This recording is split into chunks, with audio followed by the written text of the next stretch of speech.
Hey everyone. Okay, so a lot of this chapter is Frey's group trying to find their way to get to the human world, where it eventually leads them under the skull, and we're reunited with a familiar face, Babel.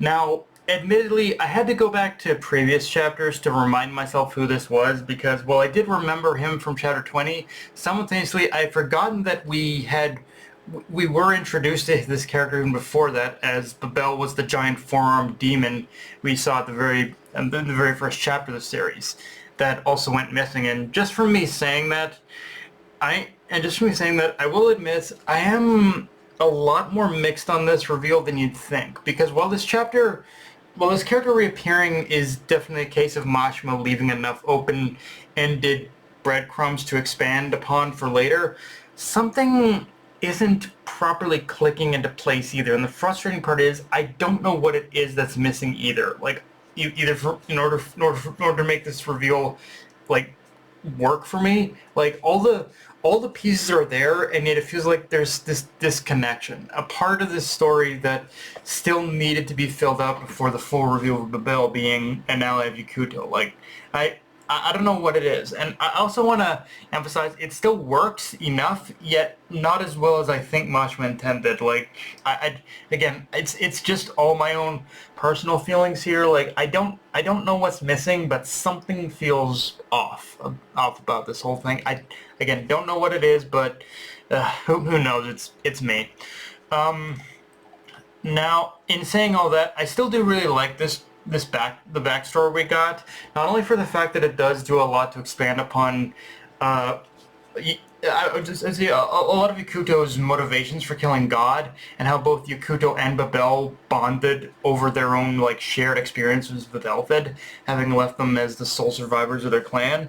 But I feel this chapter does a lot to expand upon Yakuto's character even more, in how much of a burden he's carrying. That it's not just about his own personal like revenge and whatnot. It's about making sure what happened to him doesn't happen to anyone else again. Like, he's taken on a sort of Batman role in that regard, and I feel one thing that the past couple chapters have done really well is provide a much more revealing look into Shikuto's like mortal code, I guess you could say, and how while he does care for every one of those he calls an ally, he simultaneously does understand the path he's walking does lead through a river and a sea of blood. Like, the latter is the more important for me, because while I'm not going to say Yakuto wasn't naive of how bloody the path to killing God would be, it has always felt like there was a little over, like he was always a little overly optimistic about the odds of success. But this chapter, I think, does mostly clearly show how a lot of that optimism has been largely a mask he's worn to hide his own fears and uncertainties about what he'll lose, and just what it is he'll be left with by the end. In saying that, I am curious just how the bomb underneath Bedrock is going to come back into play, because you don't set up something like that and not use it, which tells me something is going to happen where we're going to see something go completely wrong, and Babel is going to be forced to use it. Like, he's gonna end up having to make a bit of a self-sacrifice of sorts, I think. Um, Moving on from that, though, after a rather sweet and tender moment between Babel and Frey, Babel provides the group with a lead to help them with their plan, a Shinto priest named Himiko, who I assume is the character we meet at the end of this chapter. And I'm not going to lie, the final moments of the chapter does make me think Mashima is setting up for a holy war situation. Like all of humanity, even the demon world, banding together against Elfid, which would definitely be on brand for Mashima, as he's definitely proven he can pull off a massive, expansive war, and with how powerful Elfid is, it feels like that's just the natural course in order for this to go. Like, Elfid has proven himself to be this monster of a demon who almost the only way to defeat him is obviously to have it where no one believes in him, but also the entire world like banded against him.